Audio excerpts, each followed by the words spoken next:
This year's Berlin Film Festival, the 73rd and one of the largest in the world, seemed to focus on violence and unconventional love. From Sean Penn's passionate approach to the war in Ukraine to the search for sexual liberation, the Berlinale pushed boundaries. Here are 5 takeaways. 1. Sean Penn's love for Ukraine. By pure chance I attended the world premiere of Superpower, Sean Penn's movie about the war in Ukraine. The screening was in a music hall far from the festival grounds. Germany's culture minister Claudia Roth was there, as was Penn himself, visibly moved and looking a bit frail. I felt like I had won the lottery, until the film started, as it does not reveal anything new. Other critics there laughed at its simplistic approach. Penn is mostly seen smoking and drinking, and at one point, a government official gives an interview through a curtain of e-cigarette vapor. One journalist called the film a love story, which it definitively is. Meeting Ukrainian President Volodymyr Zelensky was like meeting my children at birth, declared Penn. The film gives a lot of food for thought, said critic Hugo Emerziel. Why did Penn make it? Why is it playing at the Berlinale? And why do we have this morbid curiosity to see it when there were so many other good films that we could have watched? 2. The Survival of Kindness is an allegory of racism. The Survival of Kindness is an Australian film with no dialogue, apart from a few exchanges in a made-up language with no subtitles. It was screened to bleary-eyed festival goers at 9 o'clock. It starts with a black woman, played by Mawahemi Hussein, alone in a cage in the middle of the desert.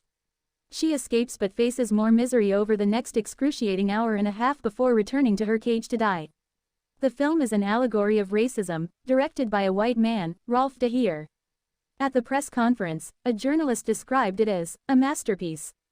Asked why we never see Hussein's character eating or drinking and why she walks long distances barefoot, she replied, "People who are minimized or discriminated against also wonder why people in power don't see how we are suffering. I come from a place where I was walking barefoot. It's not a big deal or a problem if you don't have any other options." 3. A solid drama on a toxic masculinity cult. Wyatt Garfield, Manodrome, a gripping tale on toxic masculinity and cult dynamics, is a film that embodies the troubled spirit of America today.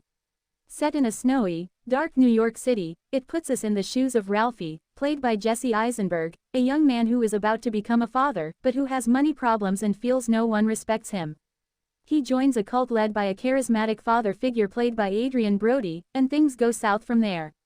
For this film, South African director John Trengove studied the manosphere, the online community promoting misogyny, which delves into what he calls a world of men that blurs the lines between camaraderie and sexuality. As we try to understand Ralphie, a victim of trauma himself, we might wonder if the film offers too much compassion to a violent movement. That was partly what was interesting to me, how radical ideology reaches the mainstream. And we see this in American politics all the time, says Trengove. The film's pace is enjoyable, but I had to leave before the ending to rush to a meeting. Later I asked a critic how it ended, and he replied, "Very sadly, I was awake and had to watch it." 4. 2 women directors explore sexual freedom.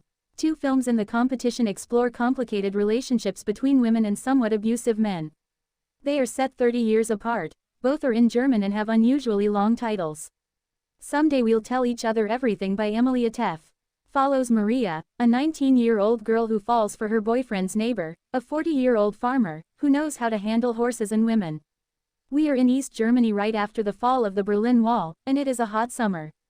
Ingeborg Bachmann, Journey into the Desert by German director Margareta von Trotta looks at the Austrian poet's tortured love story with Max Frisch, who comes across as a controlling partner and a writer with vampire tendencies.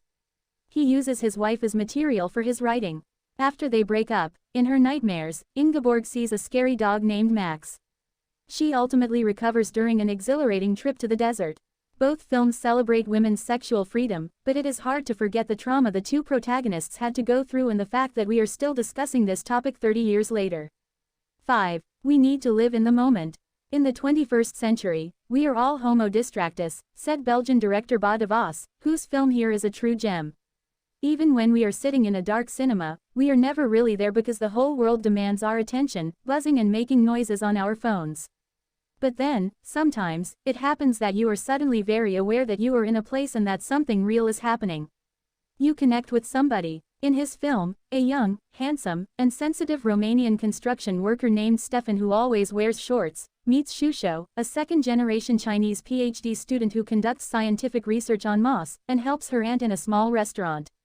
It is about all the little things in life that we fail to notice, like the mosses which Shusho studies through her microscope lens, or the delicious soup that Stefan makes with leftover vegetables for his friends and family.